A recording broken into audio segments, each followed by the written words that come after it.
Disney Plus has a ton of things to watch based on its vast library alone, but if you're interested in something that's actually original, your options are pretty slim. Just like Apple TV Plus, most of the new content on Disney Plus, like The World According to Jeff Goldblum, is watchable but not exactly exceptional. That's not the case for The Mandalorian though. It's the first live-action Star Wars show, and it brings with it all the action, wonder, and visual splendor you've come to expect from the films. That's not the only new bit of Star Wars goodness either. There's also a surprise 4K remaster of the entire Skywalker saga with Dolby Vision and Atmos. And yes, that includes the original trilogy, but it is the special editions with the CG and all that other stuff. If you're on the fence about subscribing to Disney Plus, these new Star Wars releases are more than enough reason to check it out. The Mandalorian reminds me of why I love Star Wars in the first place.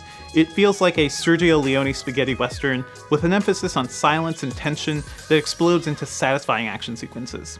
Every set feels dirty and lived in, and there aren't any distracting CG characters, aside from a giant monster or two. Instead, it's mostly people in makeup and suits, just like the original trilogy. There's also a wonderful air of mystery to it.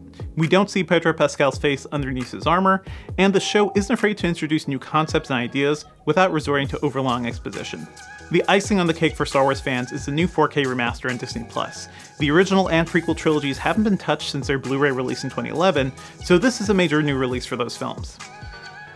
There have been rumors that Disney is working on a 4K Blu-ray box set for next year, and that seems even more likely now, since the core Star Wars films have all been upgraded from modern home theater formats. So what does all this new tech actually accomplish?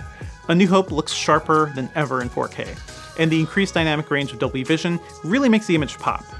Darth Vader's inky black outfit and cape stood out even more from the all-white interior of the Rebel Alliance ship, and the desert sun of Tatooine looked even more searing than before. The new Dolby Atmos sound mix also made the Death Star raid sound richer and more expansive in my home theater. You certainly won't mistake the remastered original trilogy for one of the newer Star Wars films, but the upgrades are welcome without ruining their integrity. Let's face it, Disney Plus is going to be a must-have for most parents and anybody with kids, given its breadth of movies and TV shows. Everyone else will need more compelling reasons to shell out $7 a month or $70 a year. And so far, The Mandalorian and the remastered Star Wars films are the biggest draw for Disney+. Stay tuned to Engadget as we explore the new streaming wars, and be sure to check out our latest podcast episode around this too. If you dug this video, be sure to like and subscribe.